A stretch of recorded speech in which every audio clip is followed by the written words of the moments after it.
Welcome to easy spoken English lesson 13 by free learners corner.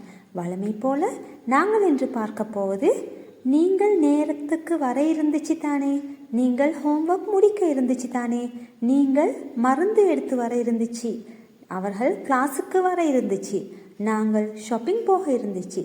இது மட்டுமல்லாமல் இன்னும் பல இறந்த காலத்தில் நடைபெற இருந்துச்சு என்று வருத்தப்படக்கூடிய விடயங்களை எவ்வாறு இலகுவாக பேசலாம் என்று shows advice or regret about the past. ஏற்கனவே ஒரு நடந்த விஷயத்தை பற்றி வருத்தம் அல்லது அறிவுரையை தெரிவிப்பதற்காக நாங்கள் இந்த முறையை பயன்படுத்துவோம். இப்போது நாங்கள் எவ்வாறு இவ்வாறான வசனங்களை உருவாக்குவது என்று பார்ப்போம். இதற்கு நீங்கள் எல்லா வசனமுமே எழுவாயை கொண்டு ஆரம்பிக்கும். அது உங்களுக்கு தெரியும் தானே. சப்ஜெக்ட் என்றால் எழுவாய். எழுவாயாக பயன்படுத்தக்கூடிய சொற்கள் யூ, நீ அல்லது நீங்கள், வி நாங்கள், தே அவர்கள், ப்ளூரல் அதாவது பன்மை, தே ப்ளூரல் ஆகியவற்றிற்கு நாங்கள் பயன்படுத்தக்கூடிய மேஜிக் வேர்ட்ஸ் அதாவது magic phrases were supposed to. ஒரு விடயம் நடைபெற இருந்துச்சு தானே, அது இவ்வாறு இருந்துச்சு தானே அவ்வாறு கூறுவதற்காக நாங்கள் பயன்படுத்தக்கூடிய ஃப்ரேசஸ் was supposed to அல்லது were supposed to. were supposed to plural சப்ஜெக்ட்களுக்கும் was supposed to சிங்குலர் சப்ஜெக்ட்களுக்கும் பயன்படும். சிங்குலர் சப்ஜெக்ட்ஸ்களாக ஐ, ஹி, ஷீ, இட், சிங் ஆகியவை பயன்படுத்தப்படும். இப்போது உங்களுக்கு தெரியும் சென்டென்ஸ் ஸ்ட்ரக்சர் பேட்டர்னை பார்ப்போம். இங்கே எழுவாயை முதலில் போட வேண்டும். சப்ஜெக்ட் அதாவது எழுவாயை முதலில் போட வேண்டும். அதன் பின்னர் was அல்லது were supposed to என்ற மேஜிக் வேர்ட்ஸை போட வேண்டும். அதன் பின்னர் நீங்கள் செய்ய இருந்த வேலை அதாவது உங்களால் முடிக்க முடியாமல் போன செய்ய இருந்த வேலையை போட வேண்டும். அதன் பின்னர் மீதி வசனத்தை சேர்க்கலாம். முதலாவது உதாரணத்தை பார்ப்போம். உங்களுக்கு நீங்கள் என்று வந்தால் யூ என்று பாவிக்க வேண்டும். ஆகவே இங்கே சப்ஜெக்டாக நான் யூவை பயன்படுத்தி இருக்கிறேன். யூவிற்கு எப்போதுமே were supposed to என்று தான் வர வேண்டும். You were supposed to.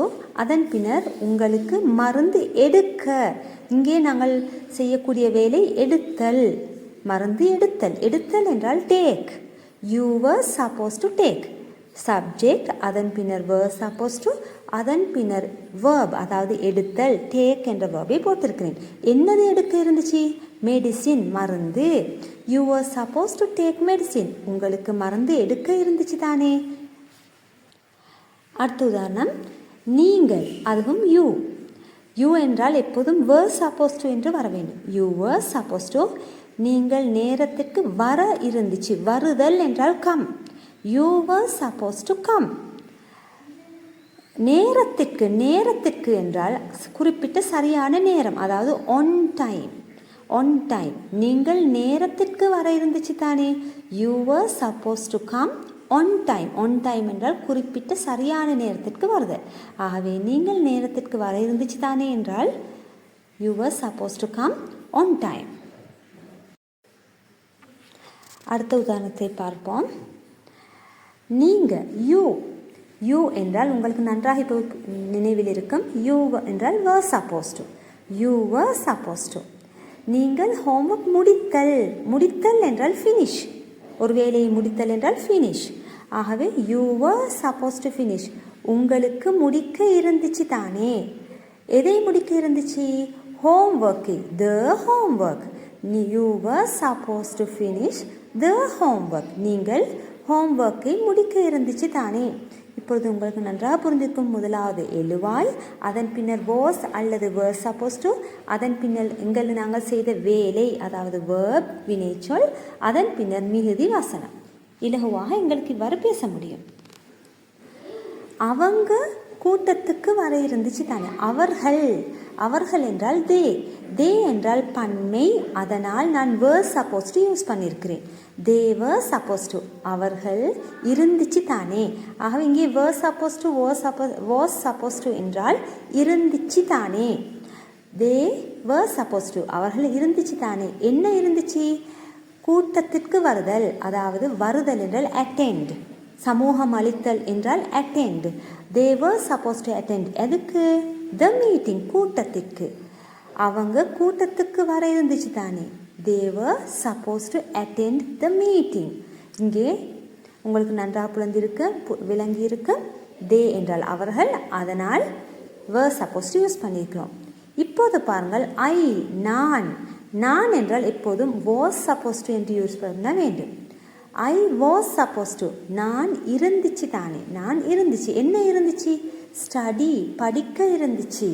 ஆகவே ஐயன் பின்னால் was supposed to, அதன் பின்னால் நான் செய்ய முடியாமல் போன வேலை ஸ்டடி, நான் படிக்க இருந்துச்சு. ஐ was supposed to study, படிக்க இருந்துச்சு தானே என்று மற்றவர்கள் கூறுவதானால் தானே என்று யூஸ் பண்ணலாம். இங்கே நானே எனக்கு கூறிக்கொள்வதனால் படிக்க இருந்துச்சு என்று முடிக்கலாம். I was supposed to study, நான் படிக்க இருந்துச்சு. I was supposed to work hard, நான் கஷ்டப்பட்டு வேலை செய்ய இருந்துச்சு. They were supposed to play, they என்றால் அவர்கள், அதற்கு நாங்கள் were supposed என்று பயன்படுத்துகிறோம். அவர்கள் இருந்துச்சு, என்ன இருந்துச்சு, play விளையாட இருந்துச்சு. அவர்கள் விளையாட இருந்துச்சு. They were supposed to play. They were supposed to read books, அப்படி என்றால் அவர்கள் புக்ஸ் வாசிக்க இருந்துச்சு. They were supposed to cook, அவர்கள் சமைக்க இருந்துச்சு. They were supposed to sleep, அவர்கள் தூங்க இருந்துச்சு. இவ்வாறு இறந்த காலத்தில் செய்ய முடியாமல் போன வருத்தப்படக்கூடிய விடயங்களை was supposed to அல்லது were supposed to என்பதை போட்டு உங்களுக்கு இலகுவாக ஆங்கிலத்தில் பேச முடியும். அடுத்தது ஐ நான் என்றால் was supposed to, அது உங்களுக்கு நன்றாக தெரியும். இப்போது ஐ was supposed to, நான் இருந்துச்சு, என்ன இருந்துச்சு, call you, உங்களுக்கு ஃபோன் பண்ண இருந்துச்சு. call you, call என்றால் ஃபோன் பண்ணுதல், யூ என்றால் நீங்கள், உங்களுக்கு கால் பண்ண இருந்துச்சு, நான் உங்களுக்கு ஃபோன் பண்ண இருந்துச்சு. ஐ was supposed to call you, but ஆனால், இப்போது நான் வசனத்தை கொஞ்சம் நீளமாக்குகிறேன் பாருங்கள், பட் என்ற வேர்டை போட்டு. பட் ஆனால் ஐ forgot, நான் மறந்து விட்டேன். ஐ forgot, நான் மறந்து விட்டேன். ஐ was supposed to call you, நான் உங்களுக்கு ஃபோன் பண்ண இருந்துச்சு. பட் ஐ forgot, நான் மறந்து விட்டேன், ஆனால் நான் மறந்து விட்டேன். You were supposed to bring, உங்களுக்கு எடுத்து வர இருந்துச்சு. இங்கே bring என்றால் எடுத்து வருதல். You were supposed to bring, உங்களுக்கு எடுத்து வர இருந்துச்சு அல்லது நீங்கள் எடுத்து வர இருந்துச்சு. யூ என்றால் நீங்கள், உங்கள் என்ற கருத்து வரும். நீங்கள் எடுத்து வர இருந்துச்சு, என்ன எடுத்து வர இருந்துச்சு, the medicines, மருந்து எடுத்து வர இருந்துச்சு. you were supposed to bring the medicines, நீங்கள் மருந்து எடுத்து வர இருந்துச்சு. அடுத்தது ஐ என்றால் was supposed to, நான் இருந்துச்சு. cook today, சமைக்க இருந்துச்சு இன்று. டுடே என்றால் இன்று. ஐ was supposed to cook today, நான் இன்று சமைக்க இருந்துச்சு. பட் ஆனால் the power, current, அதாவது மின்சாரம், went off, போய்விட்டது.